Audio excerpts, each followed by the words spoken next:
Liverpool Football Club adalah salah satu klub Premier League dengan basis fan terbesar yang dikenal paling setia.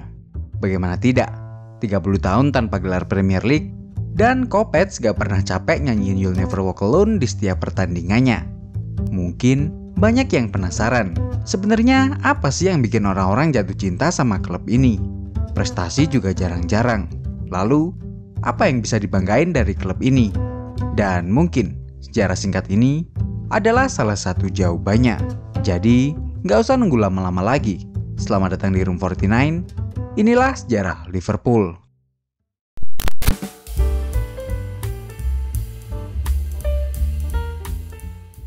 Ini semua dimulai pada tahun 1885 saat seorang pengusaha bir lokal asal Liverpool bernama John Holding membeli sebuah stadion sepak bola bernama Anfield. Saat itu, Anfield adalah kandang kebanggaan pasukan biru Merseyside, yaitu Everton FC. Dan ternyata, Holding juga merupakan presiden klub ini. Tapi ingat, ia bukan satu-satunya pemilik klub ini. Ada 279 orang lainnya yang juga memiliki klub ini. Setelah pembelian ini, Anfield tetap menjadi kandang Everton. Tapi, Holding yang membeli stadion ini secara pribadi tentu saja tetap mengenakan tarif sewa pada Everton. Nah, dari sinilah permasalahan mulai terjadi. Di tahun-tahun selanjutnya, Holding semakin ngelunjak. Ia terus naikin harga sewanya, memonopoli bir yang dijual di stadion, hingga memaksa para pemain Everton untuk menginap di hotelnya yang dekat dengan stadion setiap mau tanding. Sampai puncaknya terjadi pada tahun 1891, saat Holding menyarankan untuk mengubah sistem ownership perusahaan menjadi perseroan terbatas.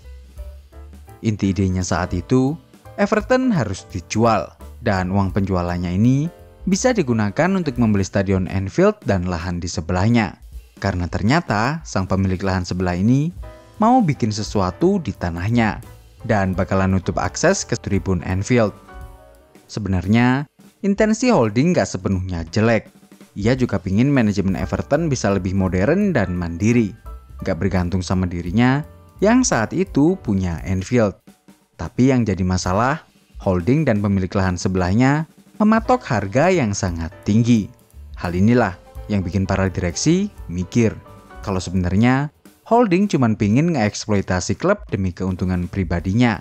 Diakibatkan hal ini, pada awal tahun 1892, 279 member Everton mengadakan pertemuan darurat yang menghasilkan putusan untuk meninggalkan Anfield dan membangun stadionnya sendiri di Goodison Street, Liverpool, 973 meter dari Anfield. Stadion yang dimaksud adalah Goodison Park. Hal ini tentunya membuat Holding sakit hati dan marah. Ia merasa dihianati oleh tim yang selama ini ia besarkan dari nol hingga berhasil menjadi juara Football League. Tapi bagaimanapun, nasi telah menjadi bubur. Sekarang yang tersisa hanyalah Holding dan stadion mangkrak berkapasitas 20 ribuan orang ini. Satu-satunya cara yang tersisa agar stadion ini tidak mangkrak adalah dengan menghadirkan kembali pertandingan sepak bola. Dan dengan penuh rasa sakit hati dan kemarahannya, di tahun yang sama, Holding memutuskan untuk membuat proyek balas dendam dengan mendirikan klub sepak bola baru yang diberi nama Liverpool Football Club. Dari sinilah perjalanan Liverpool dimulai.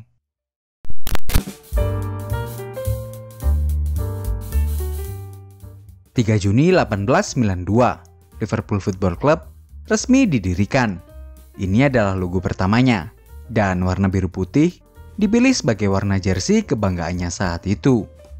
John McKenna adalah orang pertama yang direkrut oleh Holding. Mantan pemain rugby asal Irlandia ini dipercaya untuk menjadi pelatih sekaligus manajer Liverpool FC. Tugas pertamanya adalah mencari dan mengumpulkan pemain-pemain berbakat untuk bermain di Liverpool. Dan uniknya, hampir semua pemain yang ia rekrut berkebangsaan Skotlandia. Dari total 20 pemain, hanya ada 5 pemain berkebangsaan Inggris. Selain itu, dalam skuad ini ada 8 orang yang bernama Mac. Dan karena inilah, skuad pertama ini dijulukin Team of Macs.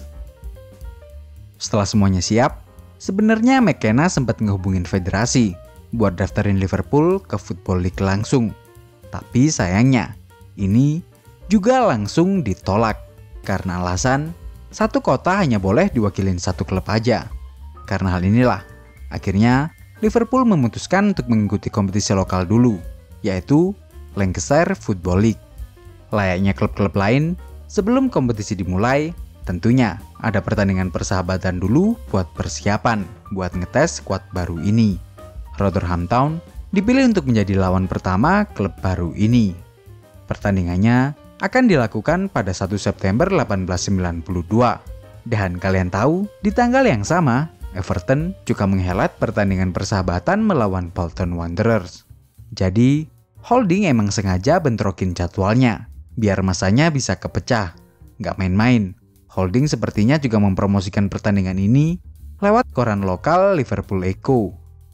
Dan hasilnya, ada 200 orang yang datang ke Anfield buat nonton Liverpool menang 7-1.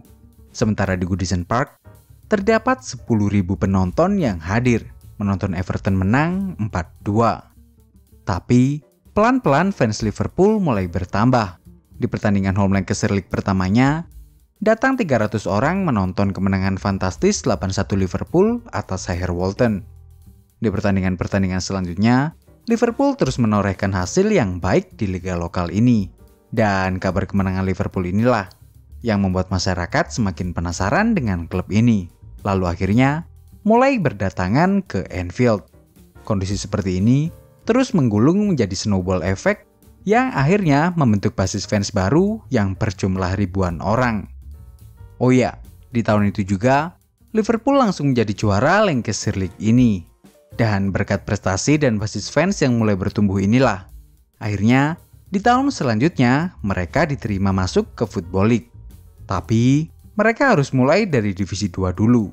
Kerennya, di musim itu juga mereka langsung gaspol menjadi juara Divisi 2 dan berhasil promosi ke Divisi 1. Itu artinya mereka akan bertemu dengan sang rival sekota, yaitu Everton. Dalam derby pertamanya yang diadakan di Goodison Park, Liverpool dibantai 3-0 dan hanya berhasil menahan imbang 2-2 di pertandingan selanjutnya. Naasnya, di musim ini juga Liverpool menjadi juru kunci di Divisi 1 dan terdegradasi ke Divisi 2 lagi. Tapi untungnya, 1 tahun setelahnya mereka berhasil kembali promosi ke Divisi 1. Di kesempatan kedua inilah mereka mulai bisa bersaing. Bahkan sempat menjadi runner-up pada tahun 1898-1899, sampai akhirnya berhasil menjadi juara pada musim 1900-1901. Dendam Holding akhirnya terbayar tuntas, dan entah kebetulan atau tidak, 1 tahun setelahnya, tepatnya pada tanggal 17 Maret 1902, ia beristirahat dengan tenang untuk selamanya. Perjuangan Holding telah selesai, tapi bagi Liverpool FC, ini adalah awal.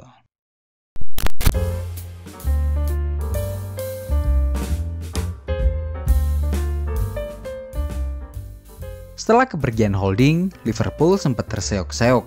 2 tahun setelah kepergiannya, mereka terdegradasi ke Divisi 2 Liga. Di sisi lain, keuangan Liverpool juga mengalami sedikit polemik. Saat itu, mereka masih memiliki utang warisan sebesar 10.000 pounds ke keluarga Holding. Tapi untungnya, keluarga Holding yang saat itu juga memiliki mayoritas saham di Liverpool memberi tawaran menarik.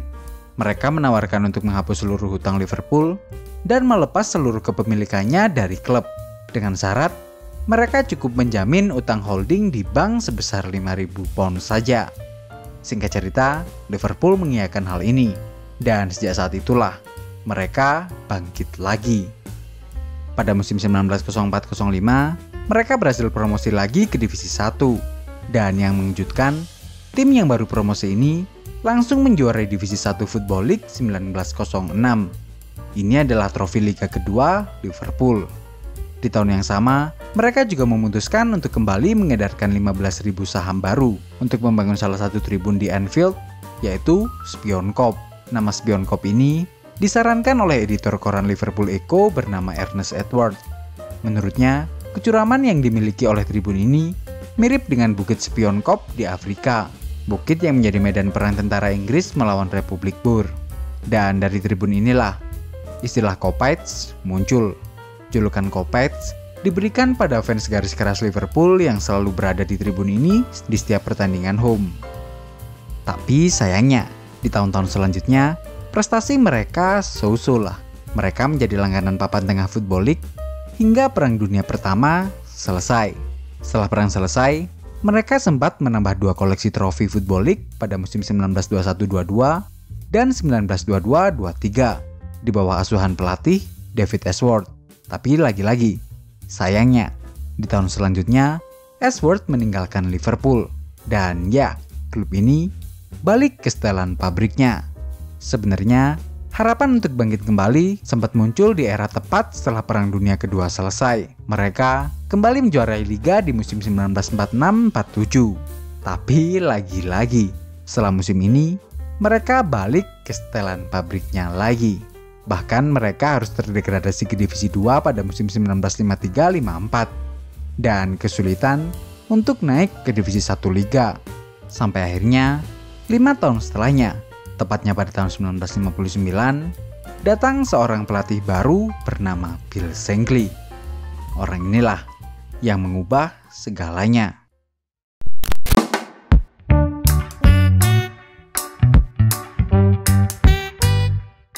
Kedatangan Bill adalah titik balik bagi Liverpool. Bill langsung merombak seluruh skuad pemain Liverpool saat itu. Ia juga merekrut beberapa pelatih baru untuk mendampinginya. Dan yang paling ikonik, ia mengubah fungsi ruang penyimpanan sepatu para pemain menjadi ruang rapat private para pelatih untuk ngobrolin strategi dan menganalisis pertandingan.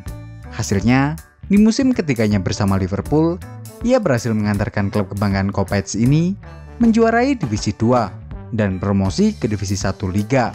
Bukan hanya itu saja, selama 15 tahun ia mengomandoi klub ini, Bill berhasil mengantarkan Liverpool mendapatkan 3 trofi Liga, 2 trofi FA Cup, 3 trofi Community Shield, dan 1 trofi UEFA Cup. Tapi dari seluruh pencapaiannya ini, ada satu hal lain yang paling berharga, yaitu legacy. Ya, setelah kepergiannya pada tahun 1974, nyawanya seperti masih berada di Anfield. Filosofi yang ia terapkan selama berjuang bersama Liverpool tetap terasa di ruang ganti. Alasannya hanya satu.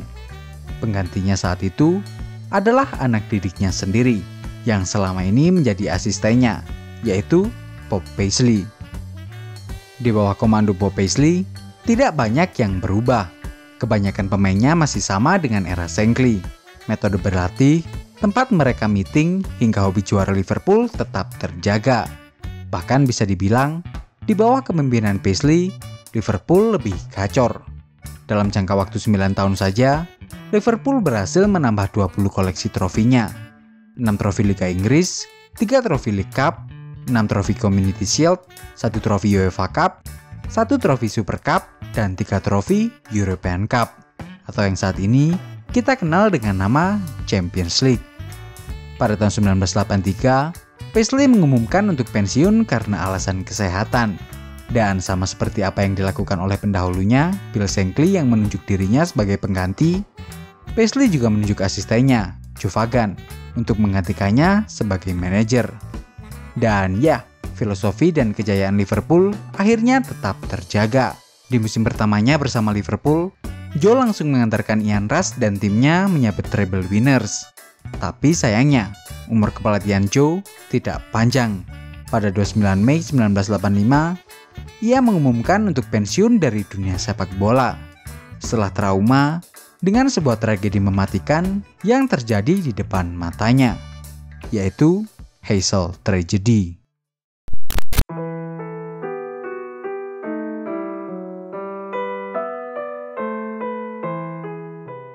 29 Mei 1985, Liverpool dijadwalkan bertanding melawan Juventus dalam ajang final European Cup. Pertandingan ini akan dilakukan di sebuah stadion kuno bernama Heysel yang terletak di Brussels, Belgia.